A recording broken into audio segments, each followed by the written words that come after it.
ಬಾಗಲಕೋಟೆ ಜಿಲ್ಲೆಯಲ್ಲಿ ಘಟಪ್ರಭಾ ಅಬ್ಬರಕ್ಕೆ ಸಿಕ್ಕಾಪಟ್ಟೆ ಸಮಸ್ಯೆ ಉಂಟಾಗಿದೆ, ಅವಾಂತರಗಳು ಉಂಟಾಗಿದೆ. ಘಟಪ್ರಭಾ ಆರ್ಭಟದಿಂದಾಗಿ ಮಿರ್ಜಿ ಗ್ರಾಮ ಸಂಪೂರ್ಣ ಜಲಾವೃತ ಆಗಿದೆ. ಮುಧೋಳದ ಮಿರ್ಜಿ ಗ್ರಾಮದ 70 ಮನೆಗಳು ಜಲಾವೃತ ಆಗಿದೆ. ಹಳ್ಳದಂತಾಗ್ಬಿಟ್ಟಿದೆ ರಸ್ತೆಗಳೆಲ್ಲ. ಮನೆಗಳಲ್ಲಿ 2-3 ಅಡಿ ನೀರು ನಿಂತ್ಕೊಂಡಿದೆ. ಯಾರು ಕೂಡ ಅಲ್ಲಿ ವಾಸ ಮಾಡೋದಕ್ಕೆ ಸಾಧ್ಯ ಇಲ್ಲ. ಅಷ್ಟರ ಮಟ್ಟಿಗೆ ಜನಗಳನ್ನ ಕಾಳಜಿ ಕೇಂದ್ರಕ್ಕೆ ಶಿಫ್ಟ್ ಮಾಡಲಾಗ್ತಾ ಇದೆ. ಆದ್ರೆ ಕಾಳಜಿ ಕೇಂದ್ರಗಳಲ್ಲಿ ಎಷ್ಟು ದಿನ ಅಂತ ಇರಕ್ಕೆ ಸಾಧ್ಯ ಆಗತ್ತೆ? ಮುನ್ನೆಚ್ಚರಿಕಾ ಕ್ರಮವನ್ನ ಇನ್ನಷ್ಟು ತ್ವರಿತವಾಗಿ ಕೈಗೊಳ್ಳಬೇಕಾಗಿರುವಂತಹ ಅಗತ್ಯ ಇದೆ. ಜೊತೆಗೆ ಕಾಳಜಿ ಕೇಂದ್ರಗಳಲ್ಲಿ ಸೂಕ್ತ ವ್ಯವಸ್ಥೆ ಇದೆಯಾ ಅನ್ನೋದು ಕೂಡ ಈಗಿರ್ತಕ್ಕಂಥ ದೊಡ್ಡ ಪ್ರಶ್ನೆ. ದೃಶ್ಯಗಳಲ್ಲಿ ನೋಡ್ತಾ ಇದ್ದೀರಾ, ಜನ ಅದೆಷ್ಟು ಪರದಾಡ್ತಾ ಇದ್ದಾರೆ. ಇಡೀ ಗ್ರಾಮವೇ ನೀರಿನಿಂದಾಗಿ ಆವೃತ ಆಗಿಬಿಟ್ಟಿದೆ. ಮೊಳಕಾಲು ಮಟ್ಟದ ನೀರು ಎಲ್ಲೆಲ್ಲೂ ಇರ್ತಕ್ಕಂಥದ್ದು. ಮಹಿಳೆಯರು, ಮಕ್ಕಳು, ವೃದ್ಧರು ಎಷ್ಟು ಕಷ್ಟಪಡಬೇಕಾಗಿದೆ. ಇವರಿಗೆ ಯಾರು ಸೂರು ಕಲ್ಪಿಸಿಕೊಡ್ತಾರೆ? ಈ ನೀರು ಸಂಪೂರ್ಣ ಇಳಿಯೋವರೆಗೂ ಕೂಡ ಇವರಿಗೆ ಅನ್ನ, ಆಹಾರ, ಮೂಲಭೂತ ಸೌಕರ್ಯಗಳನ್ನು ಒದಗಿಸಿಕೊಡೋದಕ್ಕೆ ಕಾಳಜಿ ಕೇಂದ್ರಗಳಿಗೆ ಸಾಧ್ಯನಾ? ಕರ್ನಾಟಕ ಎಷ್ಟು ಕೆಟ್ಟ ಪ್ರವಾಹದ ಪರಿಸ್ಥಿತಿಯನ್ನ ಈ ಹಿಂದೆ ನೋಡಿದೆ ಅನ್ನೋದನ್ನ ನೆನೆಸ್ಕೊಂಡ್ರೆ ನಿಜಕ್ಕೂ ಖೇದ ಅಂತ ಅನ್ಸುತ್ತೆ. ಉತ್ತರ ಕರ್ನಾಟಕ ಮತ್ತೊಮ್ಮೆ ಅಂತ ಪರಿಸ್ಥಿತಿಯನ್ನ ಕಾಣುತ್ತಾ?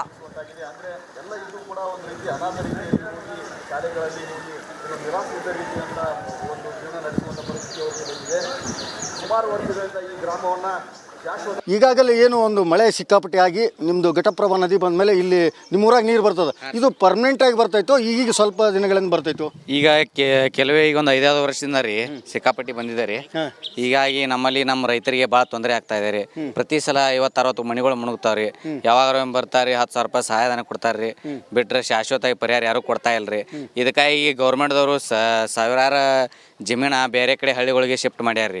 ಕೋಟಿ ಇಟ್ಲಿ ದುಡ್ಡು ಹಾಕಿ ಶಿಫ್ಟ್ ಮಾಡ್ಯಾರಿ. ನಮ್ಮ ಊರಿಗೆ ಯಾರು ಕೊಡ್ತಾ ಇಲ್ಲ ರೀ. ಅದ ಇದು 2009ರಾಗಿಂದನೂ 19ರಾಗಿಂದನೂ ಕಂಟಿನ್ಯೂಸ್ ಬರ್ತಾ ಇದೆ ನೀರು.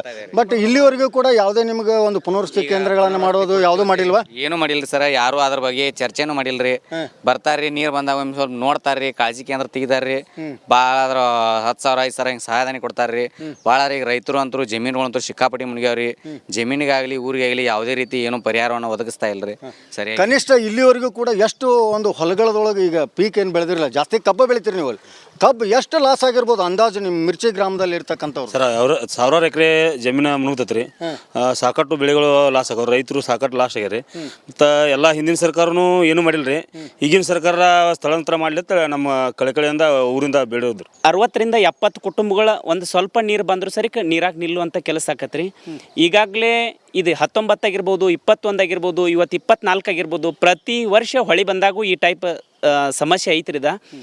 ಈಗ ಅಧಿಕಾರಿಗಳು ಬಂದಾಗ ಏನು ಮಾಡ್ತಾರಂದ್ರೆ, ಇಲ್ಲೇ ಜಾಗ ತೋರಿಸ್ರಿ, ನಿಮಗೆ ಶಾಶ್ವತ ಪರಿಹಾರ ಕೊಡ್ತೀವಿ ಅನ್ನೋ ಮಾತಾಡ್ತಾರ್ರಿ. ಇಲ್ಲೇ ಪ್ರತಿ ಎಕರೆಕ್ಕೆ ಇಲ್ಲಂದ್ರೂ ಒಂದು 40 ಲಕ್ಷ ರೂಪಾಯಿ ಪ್ರತಿ ಎಕರೆಕ್ಕೆ ಒಂದು ಇದು ನಡೆದತ್ರಿ ಜಮೀನಿನ ಕಿಮ್ಮತ್ತು. ಸರ್ಕಾರದವ್ರು ಏನತ್ತಾರ್ರಿ, ಬಂದು 15 ಲಕ್ಷ ಕೊಡ್ತೀವಿ, 20 ಲಕ್ಷ ಕೊಡ್ತೀವಿ ಅತ್ತಾರ್ರಿ. ಅಂತಾದ್ರೆ ಯಾರು ರೈತ ಕೊಡಕ್ಕೆ ಹೋಗ್ಕಂಡ್ರಿ? 40 ಲಕ್ಷ ರೂಪಾಯಿ ಹೊಲ 20 ಲಕ್ಷಕ್ಕೆ ಯಾರು ರೈತನೂ ಕೊಡಂಗಿಲ್ಲ. ಇವತ್ತು ಇಲ್ಲಿ ನಮ್ಮ ಬಾಗಲಕೋಟೆ ಜಿಲ್ಲಾದಾಗ ಸಾಕಷ್ಟು ಹಳ್ಳಿಗಳೊಳಗೆ ರೈಲ್ವೆ ಮಾರ್ಗ ಹಾದು ಹೊಂಟತಿ. 1 ಎಕರೆಕ್ಕೆ 6 ಕೋಟಿ 7 ಕೋಟಿ ರೂಪಾಯಿ ಸರ್ಕಾರ, ಸೆಂಟ್ರಲ್ ಗೌರ್ಮೆಂಟ್, ರಾಜ್ಯ ಸರ್ಕಾರದಿಂದ ಅನುದಾನ ಪ್ರತಿ ಎಕರೆಗೆ 7 ಕೋಟಿ ಗಂಟಲೆ ರೊಕ್ಕ ಮಂಜೂರಾಗಿದ್ದು ನಾವು ಸಾಕಷ್ಟು ಹಳ್ಳಿಗಳನ್ನು ನೋಡಿದ್ದೀವಿ. ಸಾಕಷ್ಟು ಜನ ಅದರ ಫಲಾನುಭವಿಗಳದಾರ. ಆದ್ರೆ ನಮ್ಮ ಗ್ರಾಮಕ್ಕೆ ಇಲ್ಲಪ್ಪ ಅಂದ್ರೆ ಒಂದು 20 ಎಕರೆ ಮಾತ್ರ ಕೊಡಿಸ್ಕೊಟ್ರು ಸರಿಕ. ನನ್ನ ಗ್ರಾಮ ಇದು ಏನೈತೆ ರೀ, ಪ್ರತಿ ವರ್ಷ 70 ಕುಟುಂಬಗಳಿಗೆ ಆಗುವ ಅನ್ಯಾಯ ತಪ್ಪತೈತೆ ಅನ್ನೋ ಮಾತನ್ನ ಈ ಸಂದರ್ಭದಾಗ ಹೇಳ್ತೀನಿ ಸರ್. ಇದಿಷ್ಟು ಏನು ಮಿರ್ಚಿ ಗ್ರಾಮದ ಒಬ್ಬರು ರೈತರು ಮಾತಾಡಿದಂಥ ಮಾತೇನಂತಂದರೆ, ಇವತ್ತಿನ ದಿವಸ ಯಾವುದೇ ಸರ್ಕಾರ ಇರಲಿ, ಒಟ್ಟಾರೆಯಾಗಿ ನಮಗೆ ಶಾಶ್ವತವಾದಂಥ ಈ ಊರನ್ನು ಸ್ಥಳಾಂತರ ಮಾಡುವಂಥ ಕೆಲಸ ಆಗಲಿ ಅನ್ನುವಂಥದ್ದು ಇವರ ಒಂದು ಮನವಿಯಾಗಿದೆ. ಕ್ಯಾಮ್ರಾಮನ್ ಮಾಂದೇಶ್ ಜೊತೆ ಸಿದ್ದು ದುತ್ರಗಾಮಿ, ರಿಪಬ್ಲಿಕ್ ಕನ್ನಡ, ಬಾಗಲಕೋಟೆ.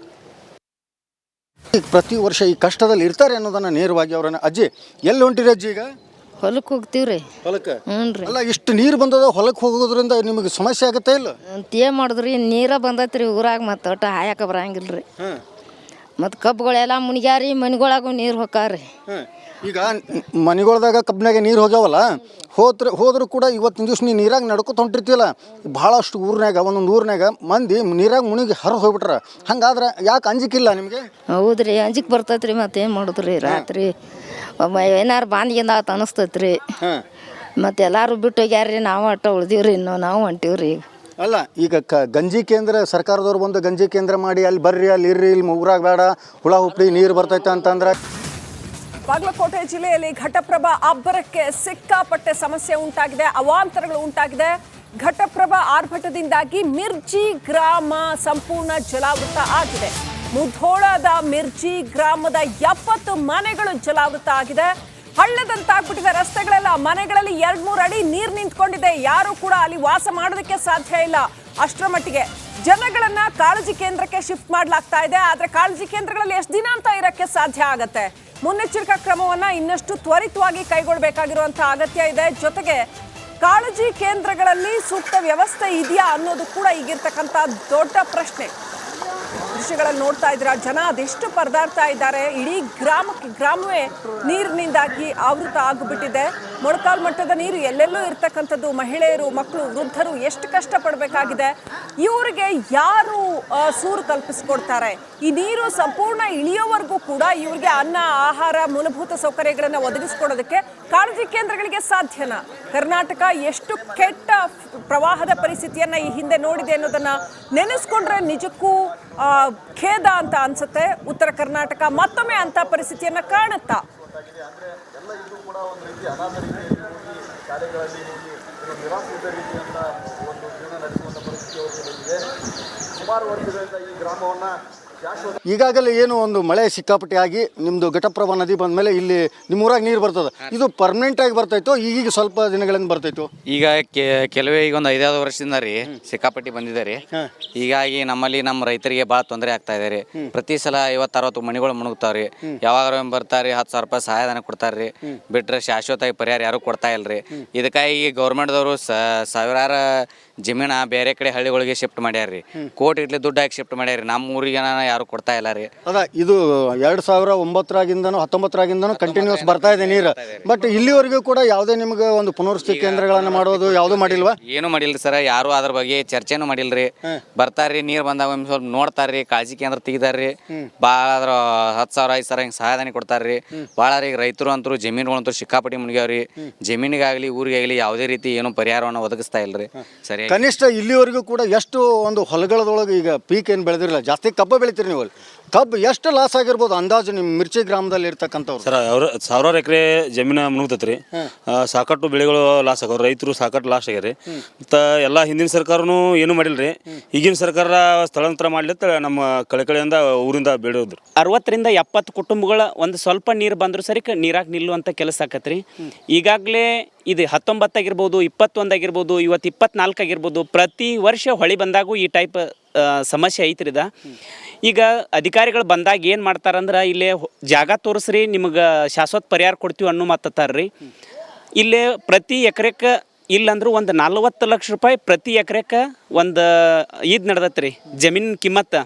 ಸರ್ಕಾರದವ್ರು ಏನತ್ತಾರ್ರಿ, ಬಂದು 15 ಲಕ್ಷ ಕೊಡ್ತೀವಿ, 20 ಲಕ್ಷ ಕೊಡ್ತೀವಿ ಅತ್ತಾರ್ರಿ. ಅಂತಾದ್ರೆ ಯಾರು ರೈತ ಕೊಡಕ್ಕೆ ಹೋಗ್ಕಂಡ್ರಿ? 40 ಲಕ್ಷ ರೂಪಾಯಿ ಹೊಲ 20 ಲಕ್ಷಕ್ಕೆ ಯಾರು ರೈತನೂ ಕೊಡಂಗಿಲ್ಲ. ಇವತ್ತು ಇಲ್ಲಿ ನಮ್ಮ ಬಾಗಲಕೋಟೆ ಜಿಲ್ಲಾದಾಗ ಸಾಕಷ್ಟು ಹಳ್ಳಿಗಳೊಳಗೆ ರೈಲ್ವೆ ಮಾರ್ಗ ಹಾದುಂಟತಿ. ಒಂದು ಎಕರೆಕ್ಕೆ 6 ಕೋಟಿ 7 ಕೋಟಿ ರೂಪಾಯಿ ಸರ್ಕಾರ, ಸೆಂಟ್ರಲ್ ಗೌರ್ಮೆಂಟ್, ರಾಜ್ಯ ಸರ್ಕಾರದಿಂದ ಅನುದಾನ ಪ್ರತಿ ಎಕರೆಗೆ 7 ಕೋಟಿಗಂಟ್ಲೆ ರೊಕ್ಕ ಮಂಜೂರಾಗಿದ್ದು ನಾವು ಸಾಕಷ್ಟು ಹಳ್ಳಿಗಳನ್ನು ನೋಡಿದ್ದೀವಿ. ಸಾಕಷ್ಟು ಜನ ಅದರ ಫಲಾನುಭವಿಗಳದಾರ. ಆದ್ರೆ ನಮ್ಮ ಗ್ರಾಮಕ್ಕೆ ಇಲ್ಲಪ್ಪ ಅಂದ್ರೆ ಒಂದು 20 ಎಕರೆ ಮಾತ್ರ ಕೊಡಿಸಿಕೊಟ್ರು ಸರಿಕ. ನನ್ನ ಗ್ರಾಮ ಇದು ಏನೈತೆ ರೀ, ಪ್ರತಿ ವರ್ಷ 70 ಕುಟುಂಬಗಳಿಗೆ ಆಗುವ ಅನ್ಯಾಯ ತಪ್ತತೆ ಅನ್ನೋ ಮಾತನ್ನ ಈ ಸಂದರ್ಭದಾಗ ಹೇಳ್ತೀನಿ ಸರ್. ಇದಿಷ್ಟು ಏನು ಮಿರ್ಚಿ ಗ್ರಾಮದ ಒಬ್ಬರು ರೈತರು ಮಾತಾಡಿದಂಥ ಮಾತೇನಂತಂದರೆ, ಇವತ್ತಿನ ದಿವಸ ಯಾವುದೇ ಸರ್ಕಾರ ಇರಲಿ, ಒಟ್ಟಾರೆಯಾಗಿ ನಮಗೆ ಶಾಶ್ವತವಾದಂಥ ಈ ಊರನ್ನು ಸ್ಥಳಾಂತರ ಮಾಡುವಂಥ ಕೆಲಸ ಆಗಲಿ ಅನ್ನುವಂಥದ್ದು ಇವರ ಒಂದು ಮನವಿಯಾಗಿದೆ. ಕ್ಯಾಮ್ರಾಮನ್ ಮಾಂದೇಶ್ ಜೊತೆ ಸಿದ್ದು ದುತ್ರಗಾಮಿ, ರಿಪಬ್ಲಿಕ್ ಕನ್ನಡ, ಬಾಗಲಕೋಟೆ. ಪ್ರತಿ ವರ್ಷ ಈ ಕಷ್ಟದಲ್ಲಿ ಇರ್ತಾರೆ ಅನ್ನೋದನ್ನು ನೇರವಾಗಿ ಅವರನ್ನು, ಅಜ್ಜಿ ಎಲ್ಲಿ ಹೊಂಟಿರಿ ಅಜ್ಜಿ? ಈಗ ಹೊಲಕ್ಕೆ ಹೋಗ್ತೀವ್ರಿ. ಹೊಲಕ್ಕೆ? ಹ್ಞೂ ರೀ. ಅಲ್ಲ, ಇಷ್ಟು ನೀರು ಬಂದದ, ಹೊಲಕ್ಕೆ ಹೋಗೋದ್ರಿಂದ ನಿಮಗೆ ಸಮಸ್ಯೆ ಆಗುತ್ತೆ ಇಲ್ಲ? ಏನು ಮಾಡಿದ್ರಿ, ನೀರ ಬಂದೈತ್ರಿ ಊರಾಗ. ಮತ್ತು ಒಟ್ಟು ಹಾಯಕ್ಕೆ ಬರಂಗಿಲ್ಲ ರೀ. ಮತ್ತು ಕಬ್ಬುಗಳೆಲ್ಲ ಮುನಿಗ್ಯಾರಿ, ಮನೆಗೊಳಗೂ ನೀರು ಹೊಕ್ಕಾರಿ. ಈಗ ಮನೆಗಳ್ದಾಗ ಕಬ್ಬಿನಾಗೆ ನೀರು ಹೋಗ್ಯಾವಲ್ಲ, ಹೋದ್ರೂ ಕೂಡ ಇವತ್ತಿನ ದಿವ್ಸ ನೀವು ನೀರಾಗ ನಡ್ಕೊತ ಹೊಂಟಿರ್ತೀವಲ್ಲ, ಭಾಳಷ್ಟು ಊರಿನಾಗ ಒಂದೊಂದು ಊರಿನಾಗ ಮಂದಿ ನೀರಾಗ ಮುಣಿಗಿ ಹರಿದು ಹೋಗ್ಬಿಟ್ರ. ಹಂಗಾದ್ರೆ ಯಾಕೆ ಅಂಜಿಕಿಲ್ಲ ನಿಮಗೆ? ಹೌದ್ರಿ, ಅಂಜಿಕೆ ಬರ್ತೈತ್ರಿ. ಮತ್ತೇನು ಮಾಡಿದ್ರಿ, ರಾತ್ರಿ ಏನಾರು ಬಾಂದ್ಗಿಂದ ಆತ ಅನಿಸ್ತೈತ್ರಿ. ಮತ್ತು ಎಲ್ಲರೂ ಬಿಟ್ಟು ಹೋಗ್ಯಾರ್ರಿ, ನಾವು ಅಟ್ಟ ಉಳ್ದೀವ್ರಿ. ನಾವು ಹೊಂಟೀವ್ರಿ. ಅಲ್ಲ, ಈಗ ಗಂಜಿ ಕೇಂದ್ರ ಸರ್ಕಾರದವ್ರು ಬಂದು ಗಂಜಿ ಕೇಂದ್ರ ಮಾಡಿ ಅಲ್ಲಿ ಬರ್ರಿ, ಅಲ್ಲಿ ಇರ್ರಿ, ಇಲ್ಲಿ ಊರಾಗ ಬೇಡ, ಹುಳ ಹುಪ್ಪಡಿ ನೀರು ಬರ್ತೈತೆ ಅಂತಂದ್ರೆ ಬಾಗಲಕೋಟೆ ನೋಡಿದ್ವಿ. ಅದೇ ರೀತಿ ಬೆಳಗಾವಿನಲ್ಲಿ ಘಟಪ್ರಭಾ ಅಬ್ಬರ ಸಿಕ್ಕಾಪಟ್ಟೆ ಜೋರಾಗಿದೆ. ಅಲ್ಲಿ ಘಟಪ್ರಭಾ ಅಬ್ಬರಕ್ಕೆ ಬದುಕು ಮುಳುಗ್ತಾ ಇದೆ. ಹೆದ್ದಾರಿಗಳೇ ಸಂಪರ್ಕವನ್ನ ಕಡ್ಕೊಳ್ತಾ ಇದ್ದಾವೆ. ಅಂಥ ಪರಿಸ್ಥಿತಿ. ನದಿಯ ರೌದ್ರಾವತಾರಕ್ಕೆ ಯಾದವಾಡ ಹೆದ್ದಾರಿ ಬಂದ್ ಆಗಿದೆ. ಮೂಡಲಗಿಯ ಮಸ್ಗುಪಿ ಗ್ರಾಮದ ರಾಜ್ಯ ಹೈವೇ ಕೂಡ ಬಂದ್ ಆಗಿದೆ. ತಿಗಡಿ, ಕುಲಕೋಡ, ಮುದ್ದೋಳ ಗ್ರಾಮಗಳ ಸಂಪರ್ಕ ಕಟ್ ಆಗಿಬಿಟ್ಟಿದೆ. ನಿರಂತರ ಮಳೆಯಿಂದಾಗಿ ಸಂಪೂರ್ಣ ನದಿಯಂತಾಗ್ಬಿಟ್ಟಿದ್ದಾವೆ ರಸ್ತೆಗಳು. ಇದು ಘಟಪ್ರಭಾ ನದಿಯ ಅವಾಂತರ.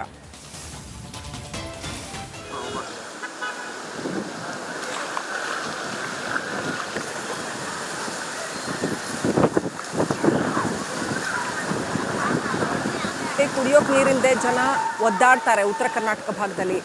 ಈಗ ಮಳೆಗಾಲದಲ್ಲಿ ಘಟಪ್ರಭಾ ರೌದ್ರಾವತಾರ ಎಷ್ಟು ಮಟ್ಟಿಗಿದೆ ಅಂತಂದ್ರೆ ಹೊಲ, ಮನೆ, ಅಂಗಡಿ ಮುಂಗಟ್ಟು ಯಾವುದು ಬಿಡ್ತಿರೋ ಹಾಗೆ ತುಂಬಿ ಹರಿತಾ ಇದೆ.